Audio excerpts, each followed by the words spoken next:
I want to speak to you today about a more serious subject, Perashat Behuqotai, and how that's connected with mass shootings in America.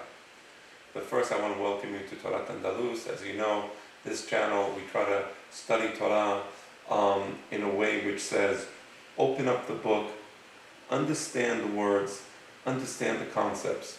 Do this in alliance with and in alignment with the wisdom of the Chachamim is expressed in the Torah Sheba'al Peh. So it's not a free-for-all, but open up the book. Look at the words yourself. Understand what the words are saying. So, Perashat Behuqotai. Perashat Behuqotai has a very important predicate.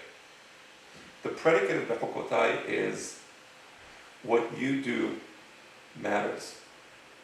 Your actions matter.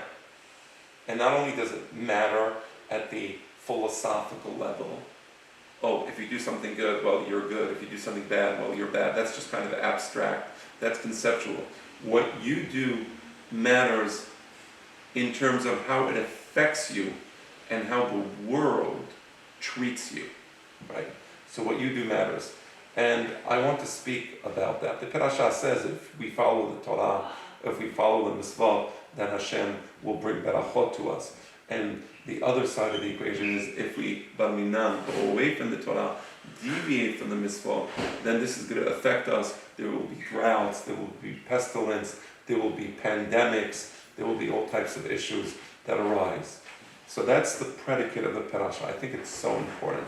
You know, we live in a very secular generation. The secular generation says that, oh, there is no God, it doesn't matter, do whatever you want to do, and at the end of the day, just enjoy the ride, enjoy the show. It doesn't matter. What you do doesn't matter. And that's just such a terrible mistake. It's a tragic mistake. I want to discuss with you mass shootings. Where do mass shootings come from? Where does this barbarism come from? And it's important to understand that I'm not looking at the political issues, let the politicians deal with politics. I'm not looking at solutions. I'm not looking at mistakes that were made. That's not this at all. That's not what this class is about. But rather, this class wants to highlight the following point. There are 3 mitzvot in the Torah that are Yehareg ve'al Yavor. I mean, these 3 mitzvot are so important that under no circumstance is anyone ever supposed to violate any one of these 3 mitzvot. And even if someone, says either you violate one of these mitzvot or I will kill you, you say, I don't want to live. It's okay. If the cost that I have to pay for living is to violate one of these 3 mitzvot, then take my life away. That's called Yehareg ve'al Yavor. By the way, we don't say this about anything else. We don't say this about kashrut. We don't say this about Shabbat. We don't say this about any other mitzvah. So if somebody comes and forces you, says, either be mechalel Shabbat or I need you to light a fire for me. Light the fire now or I'll kill you. You light the fire, right? The 3 mitzvot that you don't violate are Avodah Zarah, Gilui Arayot, and Shelichut Damim.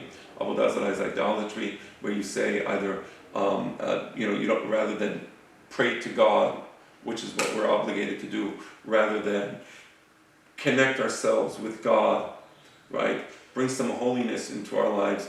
We look at other things. We look at Avodah Zarah. We look at different idols. We look at different false gods, different deities. Rejection of the one true God of Israel is itself Avodah Zarah. And Avodah Zarah can take many forms. It can take also the form of secularism. Secularism is itself a type of Avodah Zarah. Actually, it's a very severe type of Avodah Zarah, where you completely vacate the very notion of God from your life. Okay, so that's one of them. The second Avirah, what is it? Gilui Arayot. Gilui Arayot means you have relationships with another, physical relationships with another person, but it's outside the context of marriage, right? So it's done improperly, right? It's done with the wrong person, right? It's done in a promiscuous fashion, Gilui Arayot, right? So Gilui Arayot is Yehareg ve'al Yavor. Gilui Arayot actually means to be with the wrong person, right? The person that you're not supposed to be with. That's Gilui Arayot, just to be precise as to what exactly that means. So Chas v'Shalom, if somebody comes and says, I want you to be with such and such person, and that person is forbidden, then you may not be with such and such person, of course. And then the final Avirah is Shefichut Damim. Shefichut Damim means if If somebody comes and says, listen, I want you to kill that person, or I will kill you, shefichutamim, we don't kill the other person. We don't want to, again, our lives are not worth living if we need to commit any one of these three sins.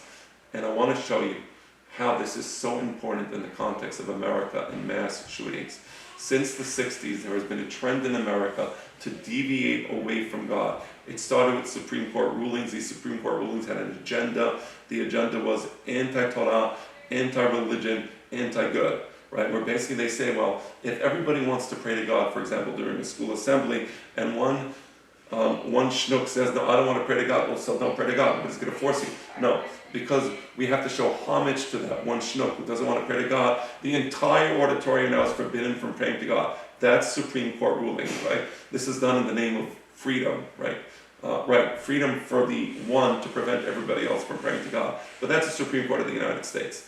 Okay, and I'm not going to get into the judicial rulings. I'm not going to get into the constitutional law issues that you can make judgments for yourself. From my perspective, that's fabricated. It's pretend constitutional law. It's not real constitutional law. But put that on the side. Get back to the idea that America has slowly deviated away from God. If you don't have God in your life, what do you have? In that case, you're taking away holiness from your life. Let's go now to Gilui Arayot. Together with this deviation away from God and away from spirituality, there is a movement towards Gilui Arayot. What is Gilui Arayot? Well, our relationships with other people, according to the Torah, should be holy relationships. If you want to be with a woman, what do? You do Kiddushim. What does Kiddushim mean? It literally means holiness, right? So, we're not telling you not to be with another person. Do it within the context of holiness, right? And if you don't do it within the context of holiness, well, then you're no different than an animal, right? So the chimps in the jungle, they're jumping around, they're doing whatever they want to do, but they're chimps, right? They're not created b'tselem Elohim, like man is. So you notice how, as we deviate away from God, away from the idea of holiness, away from the idea of something, some responsibility, we also went towards the idea of acting more like the chimps in the jungle. Everything is allowed, whatever you like, whatever, your psychological derangement is at this particular moment in time. That's what you should do. You go, you do that psychological derangement. Don't try to fix yourself and make yourself better, but rather just get in, because it's all about love. Okay, that's the argument. But you know what? There's a price to pay. Right? Until now, maybe there might be some people out there who says, oh, this is too much for me to take. I disagree. It doesn't matter. You don't have to agree. But there's a price to pay. And I want you to know what the price to pay is. When you take away the idea of holiness, the idea of God, and when you bring in instead the idea of Gilui Arayot, just be with it whatever you want to be, give in to your psychological passions, whatever those might be, you know what you do? You open the door for shefichutamim, you open the door for mass murder. Because if man is not holy, if there is no holiness in man, if man is not created in the image of God, what's wrong with murder? I mean, I can kill a fly, I can kill a mosquito that's bothering me. Why can't I kill a person that's bothering me? What's the difference? Oh, because a person is smarter, so that's it. So now, let's say somebody is dumb. Can I kill the dumb person? Is that could be the measure? So why can I kill the fly? Why can I kill the mosquito? Why can't I kill a plant in my garden? Right? So the idea is a very important idea. You take away holiness. There is no God. Chas v'shalom. Man is not holy. That leads directly to shefichut damim. And that's mass murder in America. I think the reason you have these school shootings, it's a combination of a few things. And I'm not looking at the political issues. I'm not looking at the social issues. I'm not looking at how the kid was raised but society that believes that there is no holiness, that society will be filled with people who kill with impunity. Because why not, right? That's the message. The message is, and sometimes these people who have mental illness, they may have mental illness, but they know how to absorb values from society very well. They're absorbing the values from society very well.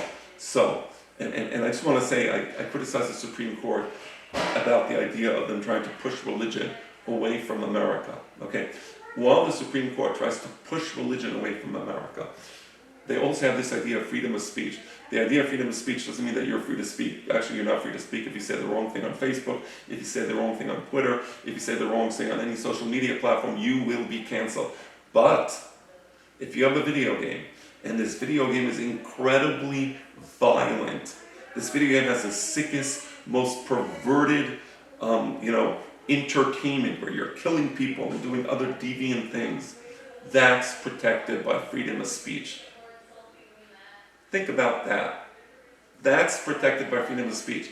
The right to worship in public, that's not protected by freedom of speech because somebody might get offended. So there's a school assembly and there's a secular person there. We have to worry maybe from the 1,000 people there's one schnook who doesn't want to pray to God. But nobody's forcing him to pray, right? But he might be embarrassed.